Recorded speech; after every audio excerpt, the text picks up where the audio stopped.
Whole bunch of countdown. What is going on? Alex Schlinsky here for the Get More Clients show. Hope you are doing well today. As always, I am joined with my co-host Brian Downard. How you doing, buddy? Living the dream.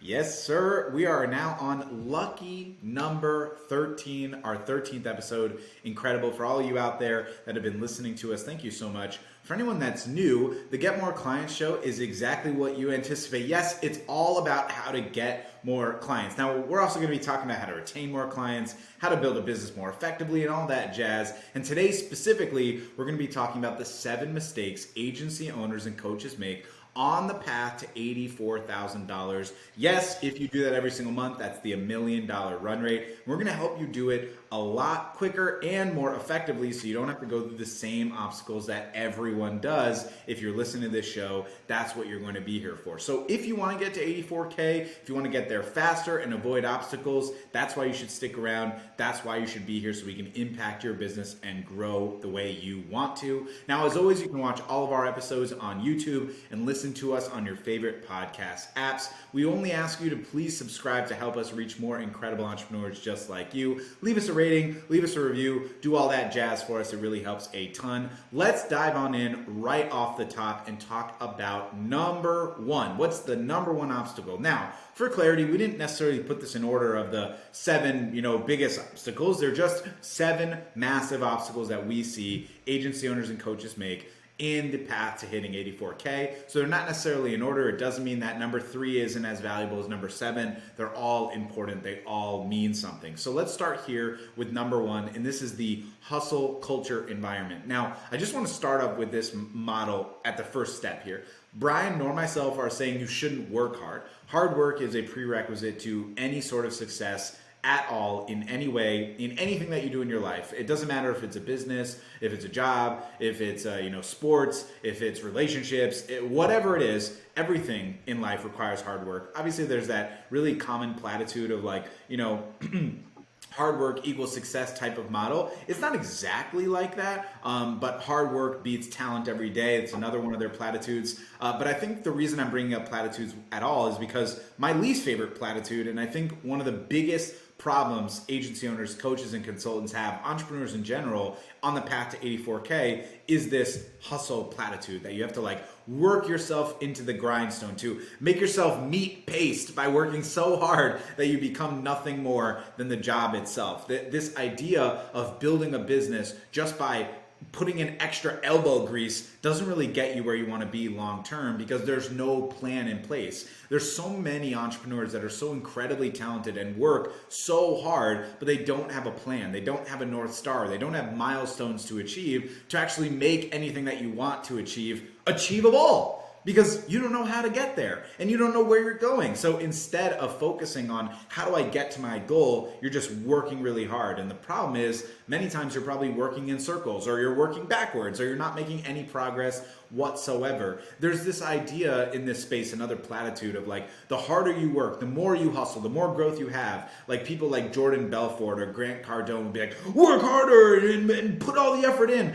I think our model should be working smarter, identifying exactly what you want to achieve, and then build the plan to achieve that, as opposed to the alternative of just working hard. Working hard without a plan doesn't achieve anything at all. And that's where people end up falling into this burnout phase, frustration, stress, anxiety, where you start comparing yourself to other people, where you feel like you're not moving fast enough. None of these things are effective or healthy for any entrepreneur, let alone human being in general. It's very, very hard to build a business when you don't know what you don't know. You're ignorant to your own ignorance. And here's one thing that I can open up and enlighten you on. Put together what you need to be your plan. What is going to be your goal? What is your Oz, right? So you can build a yellow brick road to getting there. Don't keep getting off every single exit off the highway, metaphorically, to try to get to a goal that you never predetermined in the first place. Focus on actionable advice that you can implement. When you listen to this show, our goal from me, myself, and Brian is that you take something, anything and implement on it. Not just more information in one ear and out the other. There's plenty of podcasts out there that you can do that with. Don't just feel good with rah rah, like I'm doing something. Actually put in the work. Don't build your business based off dopamine and serotonin hits. Build it based off effort. Build it based off the actual process of achieving something that you've put together as your North Star. Don't just fall victim to the hustle culture. Build something that has a plan in place. That is what I believe is the one really key problem and mistake that agency owners, coaches, and consultants consistently make.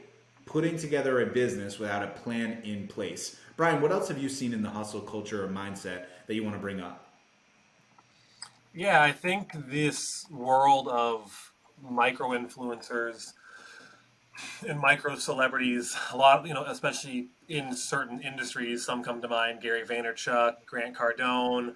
Um, I'm thinking of the military guy, David Goggins, and a lot of them are an extreme example of an entrepreneur and have accomplished pretty incredible things in their life, but their platform gives them obviously the authority to talk on those topics. But sometimes I think the advice is so far removed from what the average person needs to hear, taken so far out of context, that a normal person, one, sees it and doesn't truly believe that either one, they can accomplish it, or again, it's just more raw, generic, bland advice versus like how to go actually do something. But two, and even more dangerous, this idea of this reality TV culture we've sort of fallen in love with, and the idea of Shark Tank or House Hunters or any of these shows where it's so much easier to watch someone else go chase their dreams, to go do their business. Like Shark Tank, again, you could sit down and watch other people be entrepreneurs. They fail, they win, they make money. It's great, but you can live vicariously through that. And on social media, a lot of people are vicariously living through these influencers and getting this dopamine hit of, oh, I felt like I did something, or I made a post today, but they didn't actually move the needle on anything real in their business. So a metaphor that is a little bit newer that I have been using is this idea of a plane in your business, where there is a time and place for the hustle mentality and the idea that you need to not necessarily overwork, but put in additional work above and beyond what might a normal person might consider reasonable when you're on takeoff. So if you're looking at a plane, there's a lot of energy involved in actually getting it off the ground. The engines are turning really fast, it's going quickly. You have to pull that plane to get to cruising altitude. So you are sort of like the engine at the earlier stages of your business.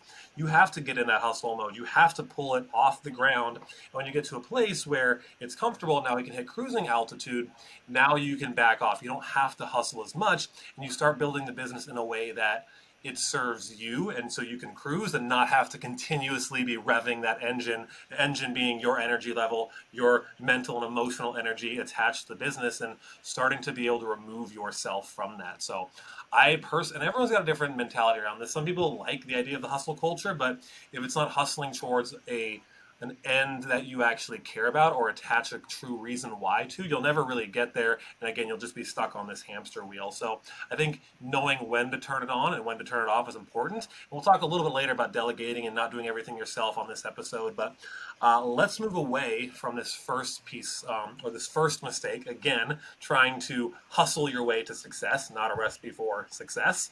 Number two, though, and another mistake I see, and again, this was not just what we see from all of the dozens and dozens of agency owners we work with. This was trying to identify what we did in our business that we did wrong. And this is something I see I did, and I see it over and over again with our clients, which is having no clear offer or pricing or outcome for what they actually do. You have a conversation with someone, you give them a solution you think will work. You'll say, great, I'll get back to you with a proposal. We're going to do A, B, and C for you. And it's going to cost, I don't know, what sounds fair based on our conversation. Okay, that much. And then you get another deal a couple weeks later that's like, oh, we're going to do X, Y, and Z for you. And I think blank sounds fair because on what they said in the conversation. Does that sound fair? Maybe. Oh, it doesn't? Okay, we can negotiate. It actually costs this much instead. So you actually are, again, creating these bespoke meaning custom offers is crippling you because you are losing the ability to, one, predictably fulfill that and know who to hire, how much you can spend to hire. But again, that lack of predictability and the lack of systems will keep you stuck because there's no repeatability you can hand off. If it's your time, energy, mental, emotional energy, again, it has to be poured into a project every single time, you're not going to be able to scale that way. And we call that the freelancer's trap. Again, we'll talk more about getting yourself out of that in a little bit. We actually did a full episode on the things you should be doing to remove yourself from the freelancer's trap. So I would go Yes, check that sir. out as well.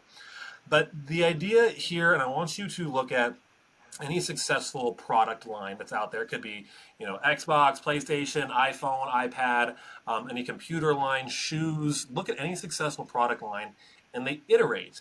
They don't always reinvent the wheel. That's maybe 10, 20% of their product line, but their bread and butter of any business, they iterate, they make it better, they get feedback, they seek that out. So this idea of consistently making your offer better over time and accepting that it will never be as good as you want it to be from especially on version 1 is a mistake that I see people make. They look at what we've built, especially when we built with work with coaches, and they see what we built and they really want to try and have that and emulate that right away. It's just impossible. This has been years and years of work put in.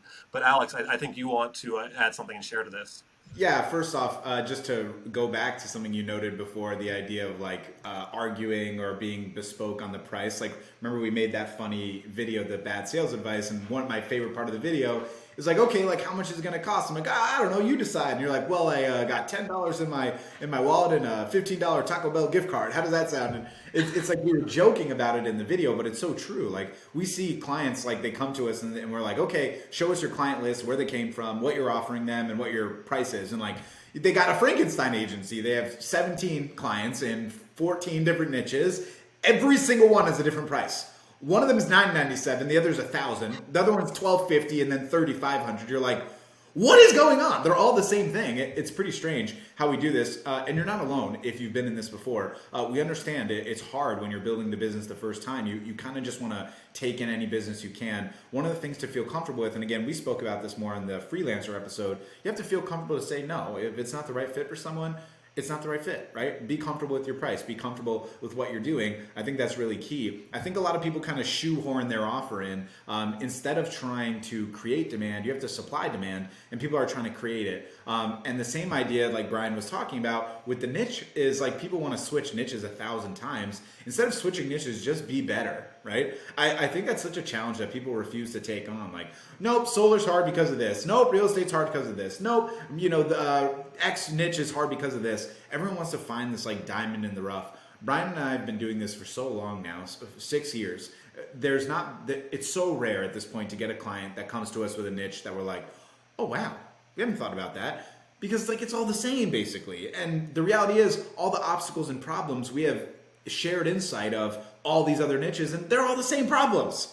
They're all the same problems. It's just like in a different way, presented in a different frame, whether it's like a sales objection, offer objection, retention objection, whatever the problem is, it's always the same thing. And then last thing regarding the offer and price before we talk about delegation is the idea of selling like ingredients instead of results. And Brian was such a big proponent of this right away when he joined us and working together. And it's been such a valuable piece of insight for sales and for anyone that we've worked with in coaching that I think is so key. Like, what's the transformation? What's the result that someone is getting when they buy from you? Too many agency owners and coaches are not selling that. What you're selling is like, all right, Brian, what I'm going to do is I'm going to give you 5 Facebook ads, and then I'm going to give you a funnel, and I'm going to do this. And effectively, what I'm saying is, all right, Brian, what I'm going to do is give you 2 eggs, and then I'm going to give you cherries, and then I'm going to preheat the oven to 450. And then Brian's like, what the hell are you making?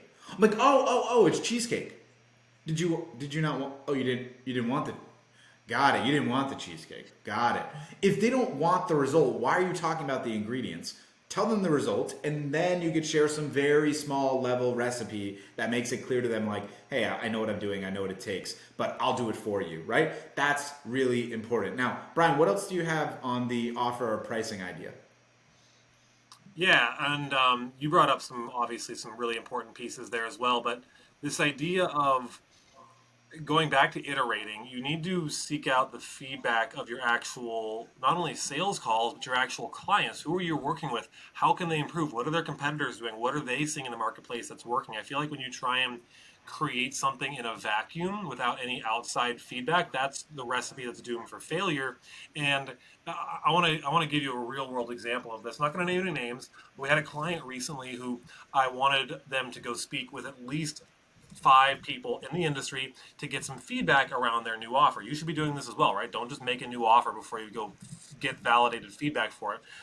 This person went and spoke with 2 people, and after those conversations came back to us like, okay, I have this feedback now. How do I make individual custom offers for both of them? It's like, no, the idea is you need to have the calls, identify a common theme, create a drafted offer, and sell that back to all of them, a single offer for all of them based on that feedback you got. So again, just don't sell based on. I lost my train of thought there for a second. I apologize, guys. Um, Essentially, don't sell based on what you think they need. You need to sell based on the actual feedback you get. And we're the same way. We're always iterating, getting client feedback, and making that happen. And I think then to Alex's point, um, and this is where I got a little lost. I want to try and make both points at once. But the idea, and this is a massive mistake as well around your offer, you assuming that everyone who gets on the phone with you wants to hear what your offer is versus you having a conversation first to identify if this is actually something they need help with. So the idea of prescribing versus pitching as like a doctor would do. What is your pain? What are you struggling with? Okay, based on what you told me, this is where I want you to go. Now, eventually, you'll have so many of these conversations. You'll be really smart and you'll know in general what they want and have a great offer for that. But if after a conversation you realize, you know what, this person isn't the best fit for this, or I can't get them the outcome, or they don't want the cheesecake, like Alex was joking, don't try and sell them the cheesecake. It's not going to work, and you, even if you get the deal closed, will create a massive issue in that relationship because they didn't really want it in the first place, right? You might close that deal, but if they're not going to be a good fit and you didn't identify those red flags prior to making them your offer, you're going to ultimately pay the cost of that with your time and energy dealing with that bad client. So, food for thought as you're kind of crafting this offer. Stick with one offer, one niche, get it right, iterate it long term, make it awesome, and then you can go into other spaces and do other offers.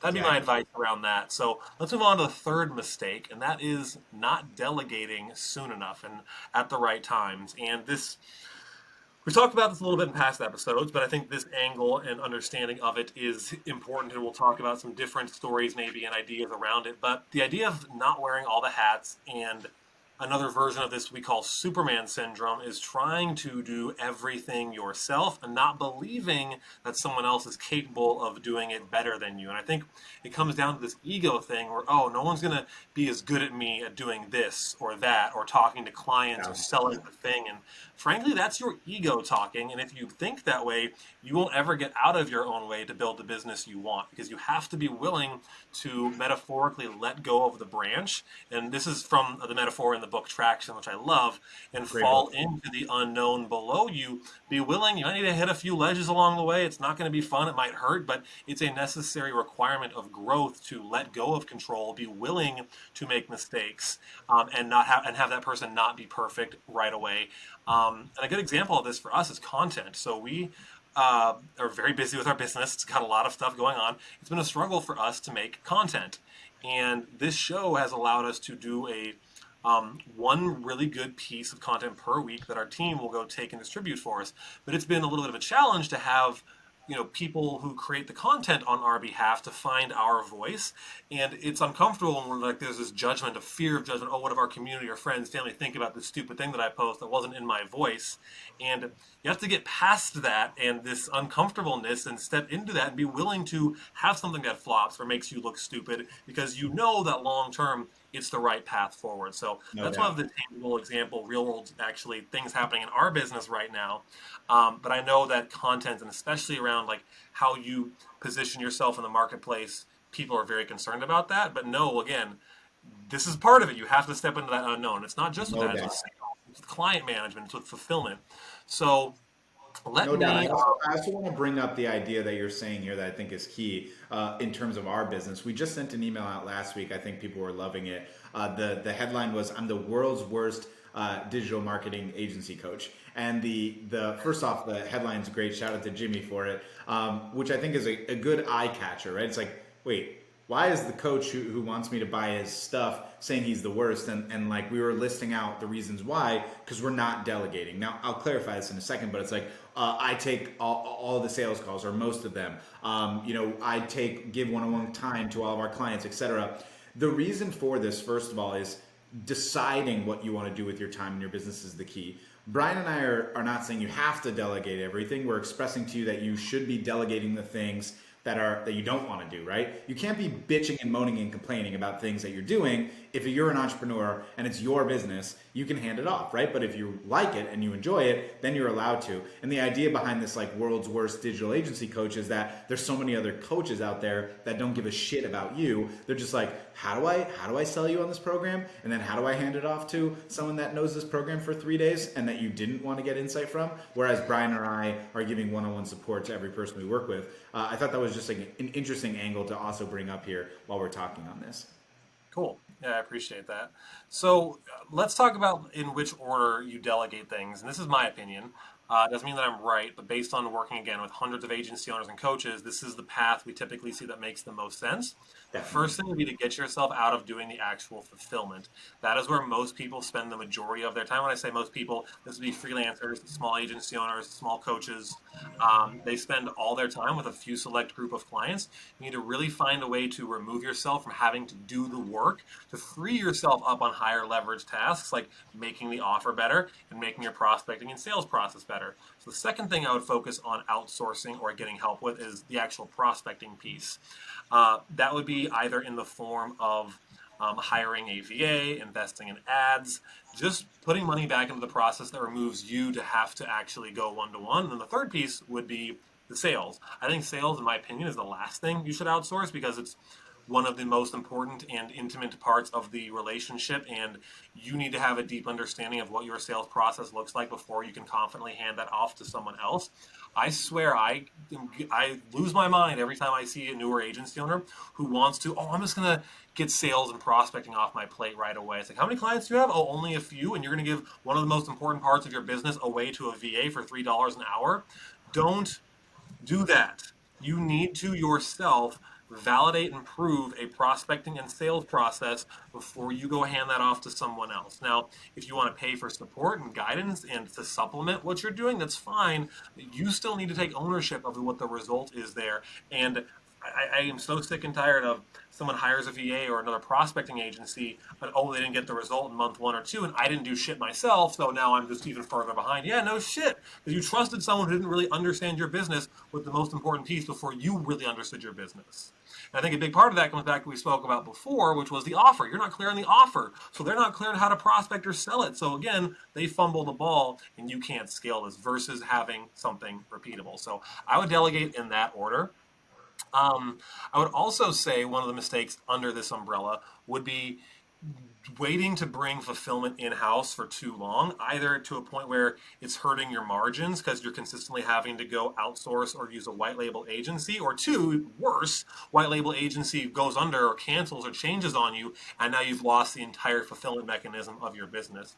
My opinion, white label fulfillment is a bridge to, if you are in a place where you don't know how to create the end result you know your clients want. They want X result. They want more appointments. They want more website traffic, higher conversion rates on their e-com site. That thing, you may not know how to do that yourself. So it makes sense to, in a month or 2, 3 months, go a little bit more out of pocket, dip into your margin so you can hire the guidance with the intention of bringing it in-house so you better control the margins. Alex, what do you want to share around that? Yeah, I think that's huge. I think a lot of people might misunderstand us, Brian, here and think like, no, like that doesn't happen. The agencies, stay the course for me. They're a good fit. Or alternatively, I'm the person good with ads. So I'll start with there. If you're already good at ads, then you should be building your SOPs and bringing people in house and managing. I'd say it's like the vast majority of agency owners, in my experience, actually know how to do the ads themselves. Most people are the opposite. They're looking for the fulfillment support. Brian and I agree. Like fulfillment support in the beginning is massively important, so you can focus on prospecting and sales and let someone else deal with the retention. But like companies, we're not going to throw anyone under the bus right now, but companies all the time are changing their requirements for the X amount of clients you need to bring on, their setup fees, their pricing, their offers. all the time, because the reality is they don't give a shit about you. Because if you're providing them 2, 3, 4 clients, they probably have like 200. So they don't care if you leave, except you care because this is your little nest egg, your business. So you really got to pay attention. Brian and I talk about this all the time. The show is the get more clients show. But if really we were talking about what we care about more, it's keep more clients. That's a lot more important. Keeping the clients matter the most. It's so frustrating bringing in a bunch of business and then losing it all. No one wants that. It sucks. So you really got to make sure you do bring on the right fulfillment in place. Cool. Thank you very much. Yeah, and I would say the last note on delegation, it was funny, before I bring that up, I wish someone would have told me all this when I was a new agency owner. I'm like laughing to myself because on so many of these things, I remember back when we made iPhone apps, right? It would take us 2, 3 months to make the iPhone app, and we get one client at a time for a few grand to do all the work ourselves, and literally for nothing, we do nothing else except for 2 months, except build the app.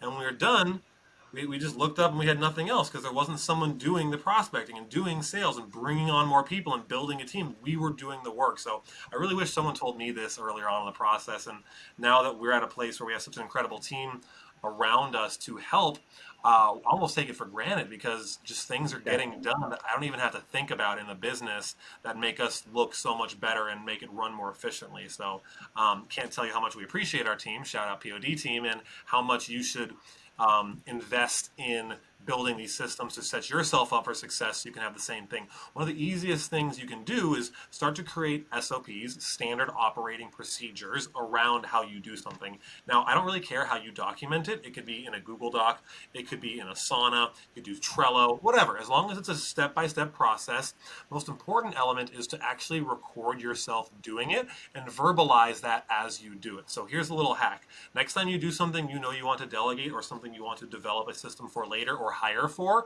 record yourself doing it with Loom, whatever, video recording. You can use Zoom, I don't care.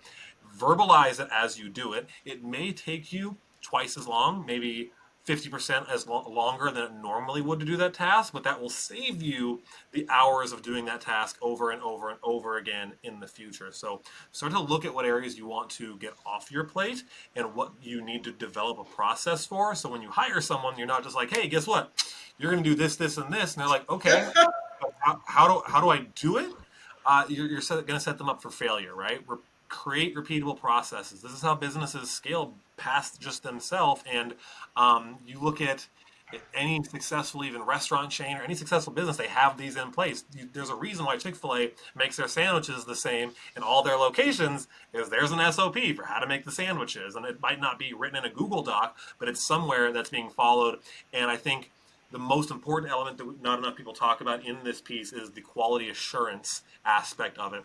What quality assurance checkpoints are you putting in place where you yourself, a project manager or another team member, maybe a chief operating officer, an executive assistant, is actually holding the team accountable to doing what they're saying so you don't have to micromanage? I feel like we still do this sometimes because we miss something or a team member doesn't do something, we have to bring it up, but at least we have a meeting every single week for each category and I guess piece arm of our company, if you will, sales, fulfillment, leadership team, operations, etc., where we are holding each other accountable to what's happening every week, and that's our quality assurance. So Yep. find places where you can have that as well. So again, it's less fearful to give up that control. Now, I'm going to turn this over to Alex now. We got a couple more mistakes we're going to cover. We're on mistake number 4. Alex, why don't you break down for us what that is? Yeah, I think this one is like a very important mistake that I hope kind of slaps you in the face a little bit, listener. Yes, you, the person listening right now. I hope this slaps you in the face just a little. Not running ads or getting support with prospecting soon enough. Brian and I have spent a lot of time and energy on this show already, talking about all the different outreach strategies and community building and prospecting, Dream 100, and all the ways to generate business, right? And yet, you've probably listened to a decent amount of our insight and intel, and yet you probably haven't done jack about it, right? You're probably just like, oh crap, he's so right, I haven't done anything. Okay, fine, but you have like a couple clients, right? You're making some money and you're reinvesting your money back into ads, right? So that you can generate, but you're not. Oh, wow. Okay, so you're also not actively prospecting. You're also not hiring anyone to do prospecting for you, and you're not running ads. But you're an ads agency that offers ads to clients. Pretty weird, right? Wouldn't you say? Do you imagine how much more value it is to tell someone when they get on a call with you, how does this process work? Remember that ad that you saw that you clicked on that you got on this call with me that you're going to pay me money at the end of? That's how it works. But you're not doing that. You're not running ads. But instead, all you're doing is just taking a little bit more to pay yourself, right? So you can buy like the Oculus or the PS5 or whatever, right? Instead of reinvesting your profits and being able to scale to the place you want to. Instead of focusing on what your cost per acquisition is going to be so you can hire someone on your team after you built the processes and SOPs that Brian just shared before so that they can go ahead and do prospecting for you. You got to manufacture your luck, right? People talk all the time about like, oh my God, this person's so lucky. They achieved this thing and blah, blah. Like, except the luck that you're talking about is them banging 60 doors down, trying to create those opportunities, calling 100 people, going to BNI every week. Like, what are you doing to actually generate opportunities for client acquisition? And specifically, not getting support with client acquisition and not running ads. You got to run ads. We've had clients that have generated insane results from literally less than $500. We've had clients that signed up 6-month, 25K contracts, I'm pretty sure for about 260 bucks. We've had clients that spent about $1,000 worth of ads and generate more than 50 grand worth of opportunity, more than 10K cash collected. What the fuck are you waiting for? I muted myself for you if you're listening with kids in the car. You're welcome. Right? But imagine I actually said the word. What are you waiting for? What are you waiting for? This is one of the biggest obstacles and one of the biggest mistakes agency owners make. And it's really that simple. We don't even have to speak on this for 10 whole minutes. Just instead of paying yourself more, reinvest the profits, put in $250 to $500 into ads every single month. Period. There's too many people making 60K a year and then spend 58 of it trying to pretend they're living life instead of actually building the business you want and reinvesting your profits.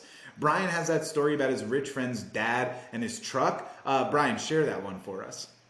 Yeah, this is one of my favorites. So I grew up in a pretty wealthy community, I would say, and a lot of the parents of the friends I grew up with owned their own businesses. I really loved it. It was a lot of blue collar business as well, like construction, like hardworking, like dedicated people who made good money.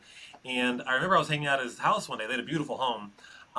And this guy rolled up in a really shitty beat up pickup truck and, looked sunburned, had a mustache, dirty shirt on. I was like, oh, like they got someone just coming over to the house to do some work. And the guy pops, he's like, hey, Dad, when he pops out of the guy. And this guy drove this like beat up, shitty $10,000 pickup truck to his $4 million mansion. And again, he had gotten to a place in his life where he'd been able to actually be living that lifestyle. But just how modest it was that he doesn't need to have anything flashy. The guy's driving the shitty company truck and wearing a t-shirt and he's worth millions of dollars. So I would rather be worth a lot of money and not look rich than look like I'm rich and be poor as shit, which I think a lot of people, especially, again, back to this idea of social media and the world where we're trying to like front or pretend to be something we're maybe not, or have this imposter syndrome that people are judging us because we're not that person. We end up we're ending up sacrificing the growth of your business because you didn't reinvest that money into ads or a VA. You bought a Gucci belt or something stupid. And again, that's an exaggeration. Yeah. That's what I'm saying. And just a reminder for someone who had a kid like 6 weeks ago and had open heart surgery 25 weeks ago, it doesn't fucking matter what anyone else thinks. The only thing that matters is your health, your sanity, your willingness to be able to be with your family. Those are things that matter. Stop going based on the hustle culture of like, I have to have a Lamborghini or I'm the worst person ever. If you want a Lamborghini because it will make you happy, do it, right? Not because you can flex it on Instagram. No one gives a shit. No one cares. Focus on you. It's all good. It's life. There's actually a Drake song for this. I can't remember which song it is, but there is a Drake song talking about this idea of like, I know this girl who takes trips and takes extra pictures so she can post it on Instagram later to make it feel like she's still traveling. I forgot what that was. It's a great song though. It's all about this mindset that we're talking about. Drake don't miss, by the way. The dude's just insane. Keeps putting out bangers all the time. What's next? Good song. All right, let's talk about number 5. What's next? Here we are. What's next? Number 5, no authority building. Right? No authority building to create yourself inbound opportunities and an easier sales process. Now, when Brian and I are talking about authority building, again, this is where people end up wanting to be like, I have to own a mansion, and I have to get a Tesla, and I have to have a big ass gold chain. You don't have to have any of that, right? perception is really important, but it's again something that you don't have control over necessarily. The only thing that matters is you coming from a place of integrity, from honesty, from confidence, and being able to provide insight and value to create a community culture, to create a vibe. This show we stream live every single week on the Seven Figure Culture Group, and every single week that we stream it, someone messages us like, "Oh my God, I love the show today. It was great. I'd love to talk to you about getting support." Again, that is creating this inbound opportunity for us. We didn't reach out to that guy, they were reaching out to us. This opportunity is so important, right? Perception of content is even more valuable than the content itself. Brian and I were talking about this the other day. We had someone join our elite program, which, good plug for now, you should join our program and get mentored by us. But other than that, he joined our program, and I don't think I'd ever seen him before online. And I'm talking to him on the phone, and he's like, I've been following you for about a year. I really love your content. I was like, following me for a year? I haven't seen you on like one engagement, not one comment, nothing, right? I didn't say that to him, but I'm thinking this in my head. And this is what we call the invisible impact, right? I think a lot of people get overwhelmed or concerned that, oh man, that post only got 10 likes and it's not working. The invisible impact matters, right? Just because they're not engaging with it doesn't mean they don't see it. I'm a pretty avid Twitter user as my time waster. I don't like any tweets.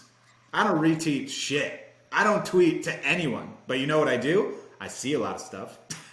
I see it. I unquestionably see it. When I used to use Facebook, before it just became a pile of dog crap with everyone flexing everything, I used to use it and also not engage basically ever. Doesn't mean I didn't see it. I see it. People are seeing your content, but you got to make the content. You got to be consistent with the content. I think the thing I'm most proud of Brian and I in this show, episode number 13, is our consistency behind it. Brian and I are pretty good with our work, but we're also easily procrastinating. Part of the investment we made to making this show was having a deadline on the show, so we had to do it every single week. Otherwise, we couldn't do it. I even think the week that my son was born, we did it. I don't know if we skipped that week, honestly, but I think we did. We did a few in advance.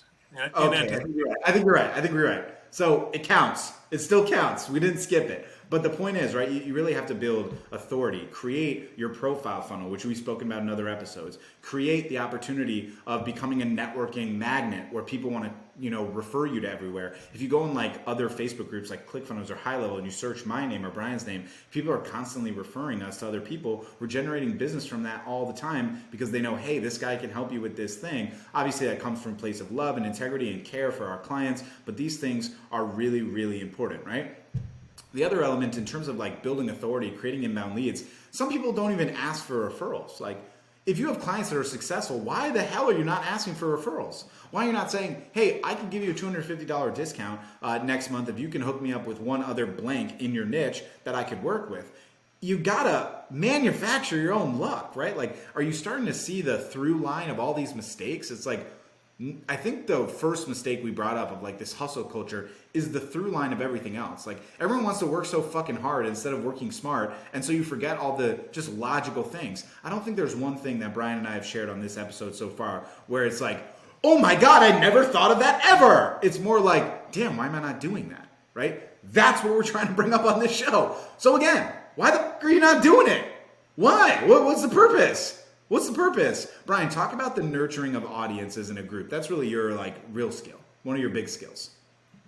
Yeah, again, the idea of becoming an authority and just making not only an environment where people will come to you, but they'll also see you in a position where you have thought leadership, you are the expert, so your sales process becomes a lot easier and they're already essentially pre-sold.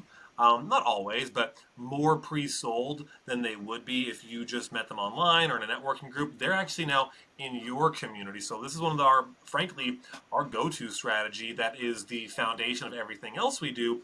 We pull people into the community so we can nurture them, so we can be the leader, so we can guide the conversation, provide, just like we're doing right now, again, with this show here in this community, not only allows us to create content consistently, but establish the authority so when someone sees this and they go, wow, they really know what they're talking about, we don't have to try as hard when they actually get on a sales call, and or when we have someone on our team who we delegate to do some of the sales calls, it's even easier because they don't have to have the trust necessarily of the person on the phone they're speaking with.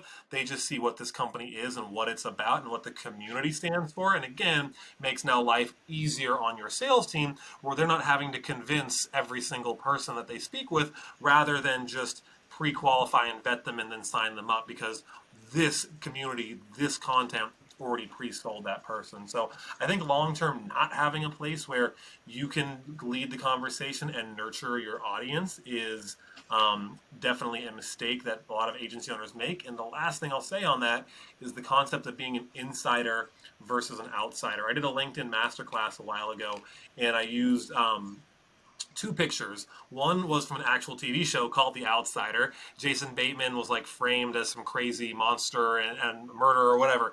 And there's a picture of him like with blood all over his face. Looks like a crazy person. And that's what you look like as an agency owner who's just desperately trying to get into an industry, but you got no passion, no connections, no interest, no skin in the game in that space, and they smell you from a mile away. Versus the other picture was a marching band, everyone wearing the same thing, everyone playing their instruments, everyone marching in the right direction at the right time. That's an insider. That's someone who is literally and figuratively walking the walk and talking the talk, and no one's going to question them when they come into this community or the group because they're a part of that. So in the same way, how are you positioning yourself, not only what you're saying on your profiles and in your content, but what you're actually doing? Are you leading with value? Are you building a community? Are you becoming a part of the community? Or you are just sort of like sitting on the outside waiting for like a straggler to pick up? Like, no, you have to become a part of the community you want to serve. And again, this doesn't happen overnight, but if you want to build a scalable long-term business, you will see this pay dividends after you do it consistently for 12 months, 18 months, 2 years, etc. Love that. I think the we have two more for you guys. I just think there's one other note there that I think is key. Brian talking about like it won't pay for itself overnight. Like nothing that's worthwhile is going to happen overnight, but it doesn't mean that there's no value in starting today, right? Because tomorrow you'll wish that you started today. And I know we're hitting you with a lot of these platitudes today, but it doesn't mean you can't go in a group right now after you watch this show or after you listen to this clip. Right now, you can't go into a group of your niche and audience, connect with someone in that group, answer a question, and then have a sales call literally tomorrow. There's no reason that can't happen. It's absolutely feasible. Will every single person in that group know you? No. Will every single person in that group refer you? No. But that doesn't mean you can't create opportunities today. So do not withhold yourself from actually creating growth opportunities for yourself. And from that, Brian, let's talk about mistake number 6. Yeah, I'm actually going to stay on this just for 1 second because I think this is something important. We skipped over a sub mistake of the last mistake, and that is as you start to get into creating content, trying to force the content to do all the heavy lifting in the sales process that you don't have to. Hiding behind your content, as my puppy dog wants to come in and say what's up. Hiding behind your content instead of leveraging it in the sales process. Too many people, they want their content to attract, convert, sell, keep their clients without ever having to talk to someone. It's not going to happen that way. You need to use it to, in social media, a tangible example would be use it to get people to raise their hand metaphorically, comment and or engage, like, love your posts so you can go have one-on-one conversations and talk with them. If you were just using your content and hiding behind it and using it as an excuse to not go speak with people, you're going to be shooting yourself in the foot because it cannot do all of that for you. And the skill to actually learn how to use content within a full sales process that involves minimal human contact is a lot more than you're probably anticipating it is. So don't think, oh, a VSL or webinar is going to be my golden ticket. It's not. It's not. You have to be having direct conversations with your clients, leveraging content in your sales process, and using content on the front end initially to get people to show interest and raise their hand. So that's the last thing I wanted to say around that. I got a co-host here today. Luna wants to just hang out, so I guess she's going to be our third co-host today. But the next mistake we're going to talk about, two more, and then we'll wrap up today. And I'll go pretty quickly through this one. Would be only prospecting one-to-one versus one-to-many. Now, we've talked about different prospecting angles and strategies on this show in this episode as well, but We want you at the beginning stages to do things that aren't as scalable. And when you have more money, you can invest in things that are scalable. But at the beginning, you may need to go one on one, go talk to people in person, pick up the phone, reach out on social media, go back and forth and have conversations one on one. But if you stay there too long, again, you reach a ceiling because you can only do so much in a single day versus identifying areas where either they can come to you like inbound referrals, ads, having a system for those things, and also identifying groups where you could sell one to many. Where are the multi location businesses in your niche? What are the franchises? What are the associations? What are the ponds, pools that have the fish you want to work with swimming in? Go to those ponds and again, be an insider, become a part of that. Literally, every almost I would say pretty much every single niche has in a group or association for the state or Everyone, city that it's in. And everyone. the beauty of those sites is they always show you who the leadership is on the team, and sometimes they just straight up give you the contact information. So all you need to do is find those groups, send them an email from their site, maybe one or two of the people who work there, say, hey, I love the group you've built. I'd love to become a part of the community. What does it take to become a member? And or a strategic partner. Just ask. And now, instead of you going one to one, maybe if you went one to the people inside of an association and tried to earn their trust one at a time, the amount of time you save by just going in the back door, talking to the person who's running it, getting their stamp of approval, then being introduced to the entire community, you can grow your business in leaps and bounds Huge. versus just one at a time. So I really want you to consider practicing, not just practicing, but implementing new strategies like this into your marketing mix. Now, we did a whole training on this for a virtual mastermind or a virtual retreat we did for our clients recently, and when you should do certain prospecting at certain times. In my opinion, you always do outbound because you control that and it's essentially free. It just costs you time and or a little bit of money to pay someone to do it for you. Always be warm calling through any of your channels, but eventually your warm calls can become even warmer because now you have ads inbound or content partnerships or strategic partnerships where you have authority. So when you're calling, they know and they're actually expecting to hear from you. But I want you to lock in and get outbound right first. Ads would be my next recommendation. And then simultaneously, as ads are being optimized, look into strategic partnerships and that one Okay. to many approach. That'd be my opinion. Stop doing one to one long term. That is a mistake. Let's move on to unless Alex, you had anything you wanted to add there.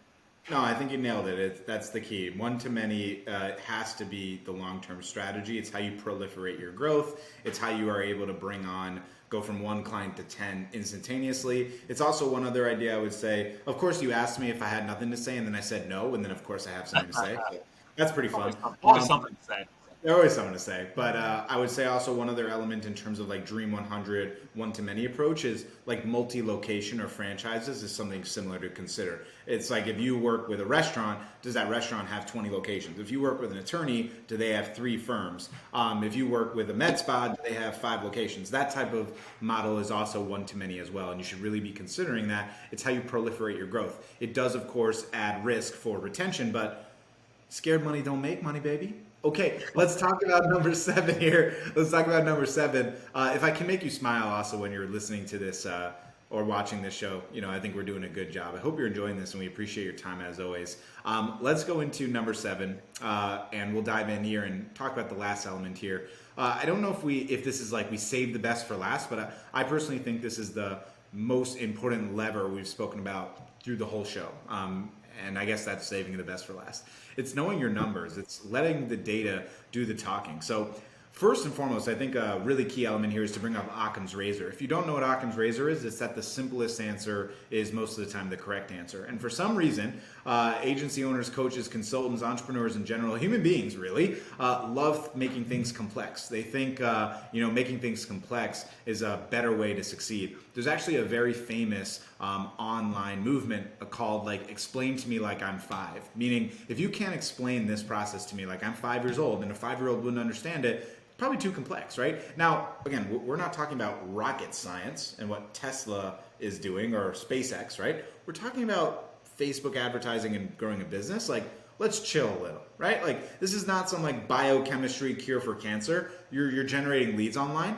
It really doesn't have to be so complicated, okay? I'm doing the snapping. I had to. It's just like it's ridiculous how complicated we want to make this. Go simpler. The more simple you can do, the better it is. And letting the data do the talking is the key with this. So if you ever heard of the Pareto principle, it's the 80-20 principle. The idea is what 20% of your work and effort is generating 80% of the results. The only way to do that is to actually utilize your calendar and identify what work that you're putting in is generating the most impact on the way out, so you can optimize those actions to focus on those things. Otherwise, you're putting yourself kind of stuck in a loop of just doing a bunch of random crap that's not going to achieve what you want because you don't know what's working or not. It's like running ads without having any of the data. It's like, well, is it working? I don't know. Are you getting leads? Maybe. Like, what does that even mean? How can you optimize if you don't know the actual numbers, you know? It's the same idea with like increasing your pricing. I'm no mathematician myself, but if you're increasing your pricing even by $100, which is let's say a 10% increase if you have a $1,000 service, by year's end, if you have 10 clients and it's $100 a piece, you could be adding on 12K. I don't know if I did that math correctly, but I'm pretty sure I did. There's so much opportunity available to you by simple increasing of pricing, simple numbers evaluation. And if you're not good at it, find someone that is really good at it. I'm more than happy to shout him out here today. Adam Rundle, who's our CFO, who we pay every single month to support us on these numbers because I know I'm not great at it. It's definitely not my skill. He has an entire program for this. In fact, in our coaching program in Prospecting on Demand, he made an entire module just for us to talk about these numbers because Brian and I can't do it because it's not our skill. So if it's not your skill, if you're not a mathematician, if it's not your thing to like go crazy with numbers, because some people are like in the matrix with numbers, like, oh my God, look at this equation I did. And I'm like, what the fuck are you saying? I don't know what you just said. But if you are one of those people, make sure you're doing the data, doing the work for the data. If you don't understand it, it's going to hurt you, right? And pricing should be based on value, right? Like this minimum of 3-to-1 ROI is something that we talk about all the time. The more that they stand to make, the more that you can charge them, the more that you can grow. And I think a lot of people have a concern of, well, if I increase, they're going to leave. Like most of the time, these nominal increases, people don't even care. They don't even realize it doesn't even matter, right? Make sure that you are getting the